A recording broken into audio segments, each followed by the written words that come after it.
About 14 years ago, I was hired by Regent College, which is a graduate school of theology on the UBC campus. You probably have heard of it, to be on faculty for a 3-year summer program.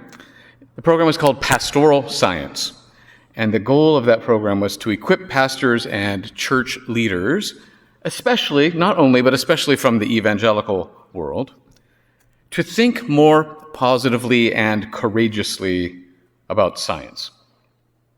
The faculty included theologians and scientists and me, the token philosopher who lived in that ambiguous region between theology and science. And during those 3 years, I was struck by two things. First, how unseen and unheard those scientists felt, even in their own churches. And second, by how reluctant, and even, by their own admission, afraid, the pastors and church leaders were to engage positively with science from the pulpit. Especially, given that it was mostly evangelicals, especially evolution, of course. But not only evolution, after all. That's the thing about science. It's all connected. I encouraged those pastors and leaders to please give it a try. I pleaded with them, saying that ignoring science in church also sends a message. And that message is that Christianity doesn't really connect with reality. That's a message we don't want to send. In fact, I told them, if you deal with it, people will leave your church. Just write that into your plans if you are in a more conservative church. But they'll find somewhere. But if you don't deal with it, people will leave the church. And that is your choice. Anyway, I'm telling you this so that you understand a bit more why I feel it's so important to be talking about these things in church. It's a bit of a personal vendetta. And I want to say how incredibly fortunate and grateful I am to be working in a community like this one where there is space for such things. So I thank you. So with that preamble, this morning's sermon, I talked about this 2 weeks ago. This isn't really a sermon. But this will eventually be part 2. Part 1 started 2 weeks ago, but will continue for a little bit more this morning. And together, these 2 parts are meant to be an introduction to the idea that the relationship between Christianity and science is both complicated and beautiful. Or, to put that more negatively, these 2 sermons are my argument against 2 pretty common views. And the first is that Christianity and science have nothing to do with each other whatsoever and are completely disconnected. Or the view that Christianity and science are at war, and you have to choose which side you're on. And I don't think either of those views is accurate, and I'm going to make my case. Now, whether or not you agree with me is something else altogether, and you may very well not be convinced, and that's good, because that means we're both, all of us, thinking it over. That's what that means, and thinking is good. So, I'm trying to show that Christianity and science do indeed interact with each other, really, in meaningful ways. In part 1, which started 2 weeks ago, I talked mostly about how science has helped to shape and especially correct Christian theology. And I just want to be clear again what I mean by Christian theology. It can seem mysterious. First, it's not the same thing as the Bible. Theology is the work to understand what the biblical proclamations are, how they relate to each other, how they relate to us, and to our culture. And theology is also not the same thing as Christianity. Theology is the work to see how Christian beliefs and practices hold together, if they hold together, and how they apply to various situations. Theology is something like a map, a human-made map. It helps us map the realities of God and the world and our unique human place in the world, and it can help us navigate those realities so we don't get lost, like a map does. It shows us where we are, helps us see where we're going, helps us focus on the big picture and our place in it. So, in part 1 so far, I've walked us through about 1,500 years of history, focusing on how Christians have sometimes been tempted to declare how the physical world must be or must not be, based on their interpretations of the Bible. Christians have, at various times over the past 1,500 years, said things like, the earth is a flat square, that there can't be land masses on the other side of the planet from Europe, Asia, Africa, and certainly not land masses with people on them.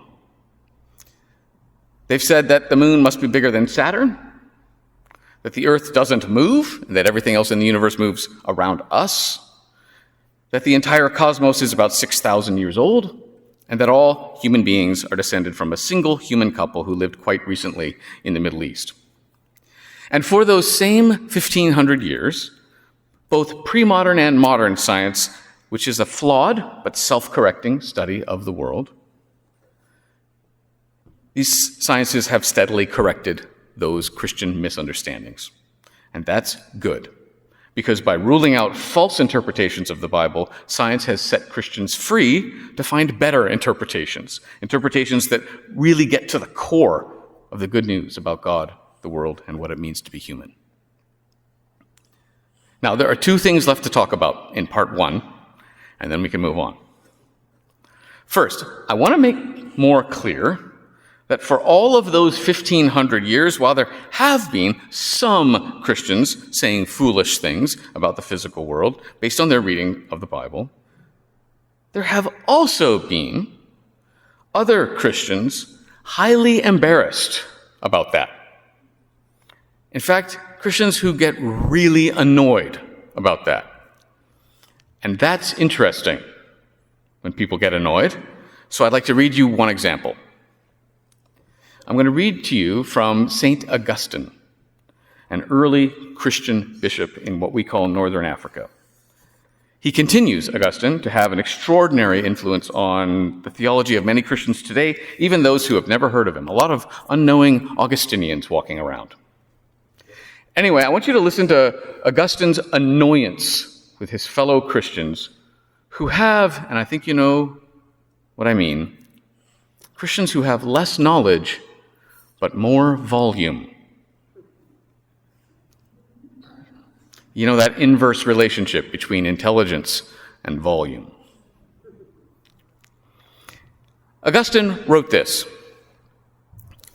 usually, even non-Christians know something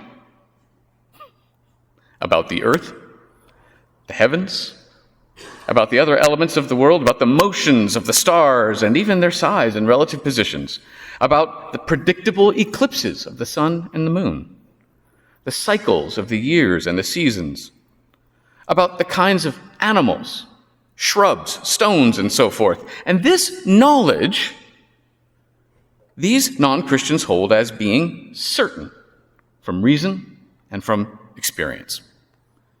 Now, it is a disgraceful and dangerous thing for an unbeliever to hear a Christian presumably explaining the meaning of Scripture, but talking nonsense on these topics. And we should take all means to prevent such an embarrassing situation in which people see vast ignorance in a Christian and then laugh it to scorn.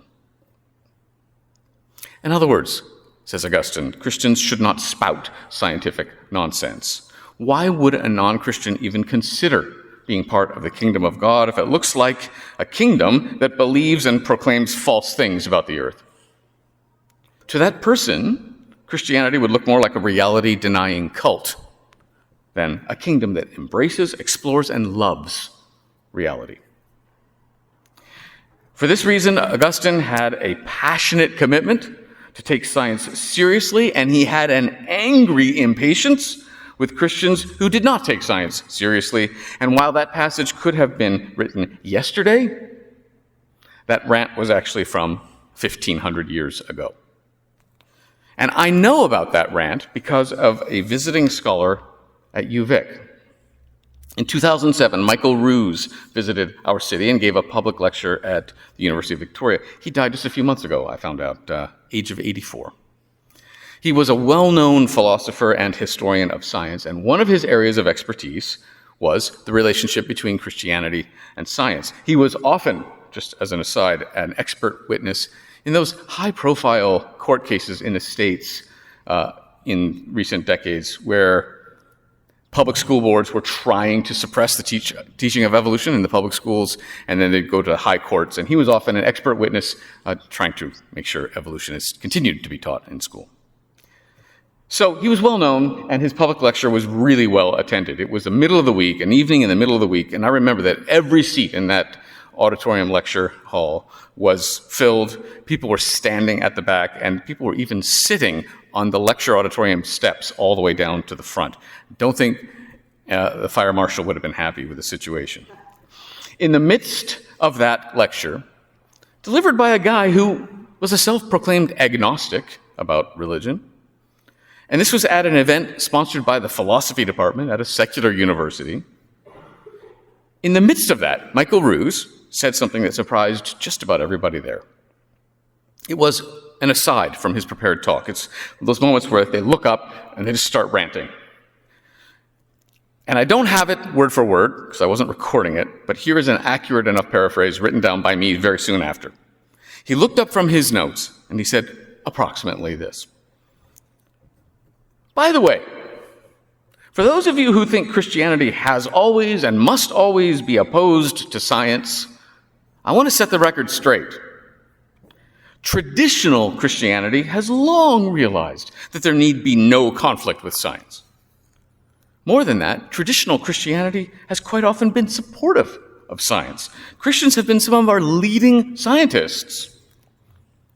Traditional Christianity, shouted this agnostic, is a long-standing, intellectually respectable approach to life. This anti-science fundamentalism that we see around us today, it's just a recent irritating blip in the history of Christian thinking. As you can imagine, it sort of raised the eyebrows of everybody in that room. I mean, this was Michael Ruse, and he was defending traditional Christianity as an intellectually responsible worldview that had plenty of room for science. We witnessed a passionate appeal for a return to reasonableness from a world leader who had no axe to grind other than a desire for accuracy and fairness. This was not a Christian saying, come on, be nice to us.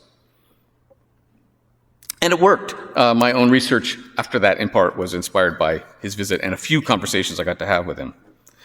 Okay, and here's one more thing from part one, which remember is about how science affects theology. So far, I've mostly talked about corrections, how science can correct Christian theology. You know, here's the life cycle. Christians say dumb things about the world. Science progresses. Christians stop saying dumb things. Those are a double negative in form. Christians stop saying foolish things. But science has also had a more directly positive effect on Christian theology, and I want to end part one with that idea.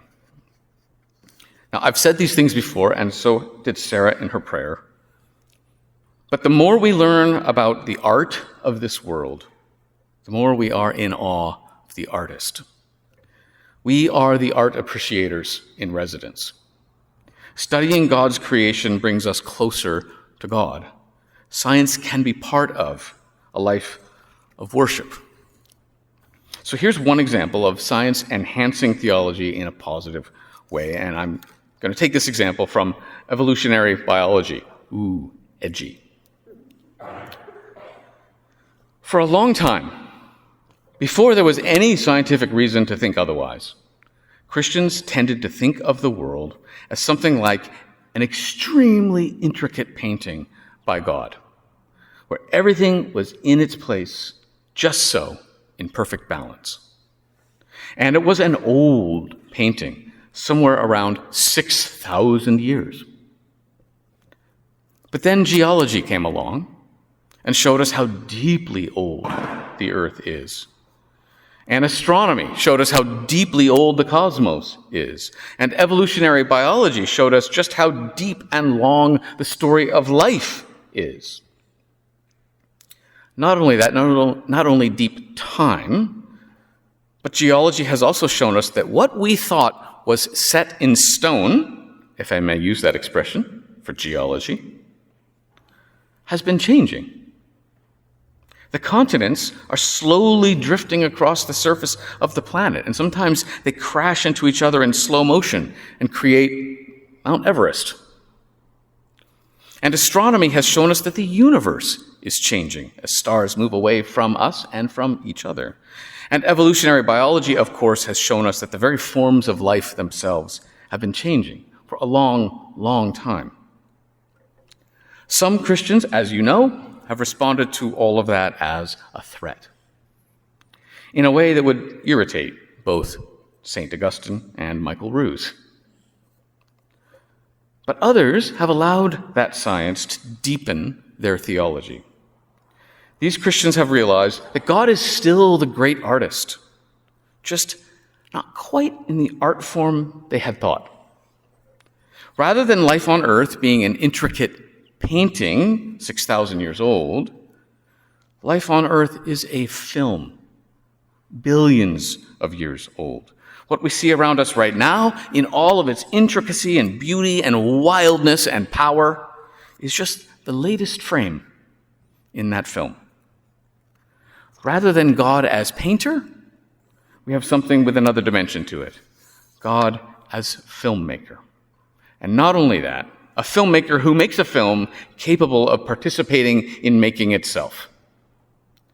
So not only is the great artist more than we could ask or imagine, so also is the art, more than we could ask or imagine.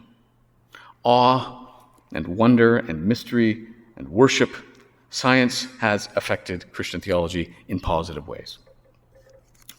But now, let's turn to part 2 and talk about how that relationship works the other direction as well, with Christian theology affecting science. And that might seem strange at first. Christian theology affecting science? What? A bunch of pastors and theologians walk into a lab and offer advice? Have you considered John 3:16? But that's not the kind of thing, obviously. Theology affects science in ways that are deep and subtle. And because we're talking here about the realm of ideas, of related ideas and assumptions, I'm afraid things are going to get pretty philosophical, so buckle up. Let's start with a fancy word. Presuppositions. Before, suppositions, things we suppose. These are assumptions that we have before we act, before we approach something. Presuppositions. Okay. And now hear this, something I believe Jeremy talked about in our panel discussion 3 weeks ago. The very existence of modern science as a wonderful human project is built upon presuppositions, assumptions that science itself can't prove. And here are some of them. The world is reliable. The way it behaves today is the way it will behave tomorrow. We can't prove that. The world is ordered, or at least has elements of order, where there are logical patterns in the world. 3, these truths about the world and its order exist outside of the human mind. Even if nobody discovered it, the law of universal gravitation would still apply in the situations that it applies. And human minds, another assumption, are capable of discovering those truths. There is something in us that is genuinely attuned to those truths about the world's order. We're not making them up. They're real. They're out there, and we discover them. We don't invent them. So those sound reasonable, but again, they can't be proven by science. Science cannot prove that the world will behave tomorrow like it does today, or any of those other things. Instead, science operates by assuming those things. And that's okay. That's not a put down. Because we all operate on assumptions and beliefs. For example, I believe you're all here. But I can't prove that. I believe my wife loves me and isn't just in it for the life insurance payout. But I can't prove that. We all have assumptions and beliefs. And by and large, those assumptions and beliefs are reasonable. Even science is built on presuppositions. We forget that sometimes. And because those presuppositions are more like beliefs than like scientific data, they've been a topic of interest for philosophers of history. I don't know if you knew such things existed. People who are interested in the history of ideas. People interested in questions like, where did our scientific presuppositions come from? Why do we have those? And in what will feel like a strange detour, I want to just give an analogy to that question. And I want to quote from who, I never would have thought I'd ever be quoting from this, ever, certainly not in a sermon. I'm going to quote from Discover Canada, The Rights and Responsibilities of Citizenship. This is from a booklet that's required reading for all those who want to become Canadian citizens. And in that booklet, right near the beginning, there is a section dealing with how Canada views personhood. I'm just reading from it. The Constitution of Canada was amended in 1982 to entrench the Canadian Charter of Rights and Freedoms, which begins with these words: whereas Canada is founded upon principles that recognize the supremacy of God and the rule of law. And then the booklet continues. This phrase underlines the importance of religious traditions to Canadian society and the importance of religious traditions to the dignity and worth of the human person. In other words, this document is saying there is a presupposition that undergirds our society. And that presupposition is that everyone has equal worth and should be treated with dignity. And where does that presupposition come from? Well, in large part, says this official national document, which is not from the 1950s, mind you. I just looked. It's on the website still. This is it. This is current. Where does this presupposition come from? From the religious traditions in our background and history. That is a remarkably honest statement from a decidedly secular country. Because when we step back and when we think about things scientifically, it is, we're shocked to learn, simply not true that we are all equal. It is not true in any way you measure it. We don't look the same. We don't sound the same. Our DNA is not the same.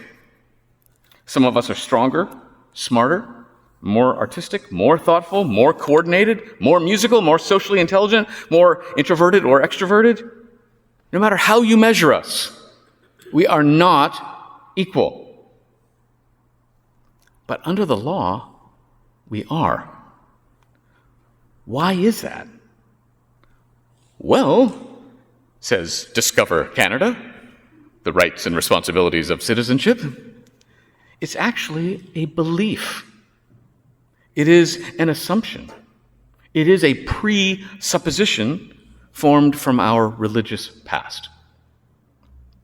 And that is a pattern philosophers of history see everywhere they look. Even when a society moves away from officially practicing a particular religion, the ideals of that religion have already soaked into the core of that society and form its assumptions about the world.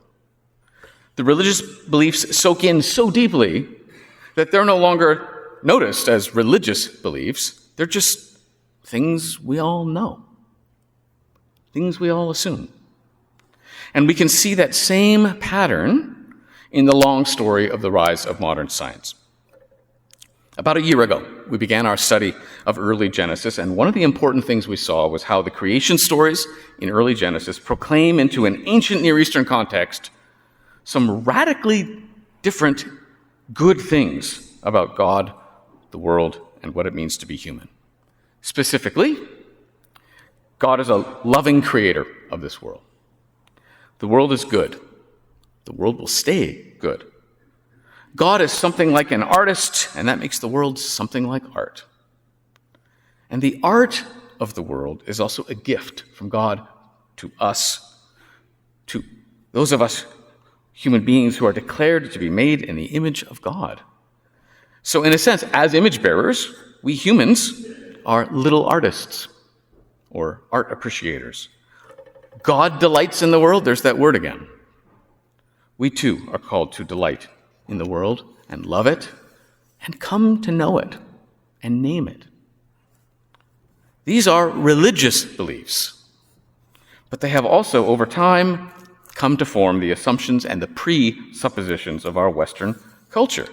Based on those religious beliefs, we now share the presuppositions of science that we talked about, that the world is reliable, that it is ordered, that there is truth and goodness outside the human mind, and that there is something special about us that means we can truly learn these things about the world, and that learning about the world is good, and very good, almost a calling. In other words, theology has shaped the way we understand what the world is, which in turn has shaped the way we approach it and study it. What you think the world is changes the way you study it.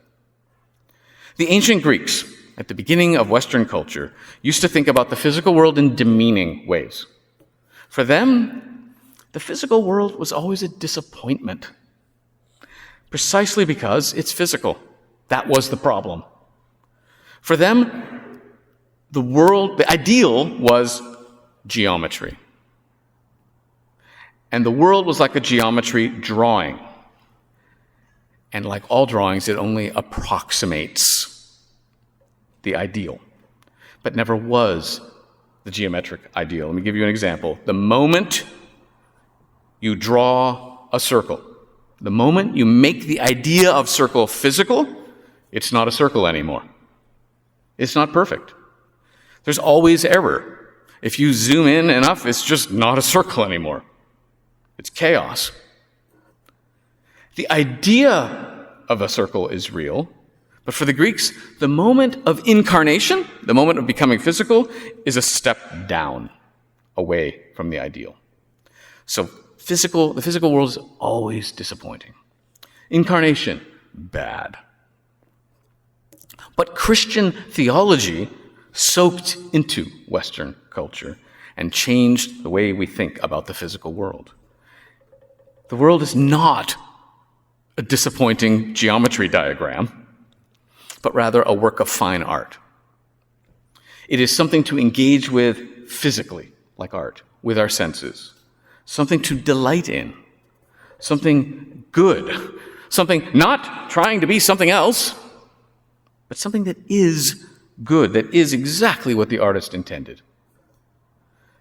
Not only that, but think about this. The Word became flesh and dwelt among us. Emmanuel, God with us. In other words, a good incarnation. The physical world is not a disappointment, says Christian theology. It's the place where God is.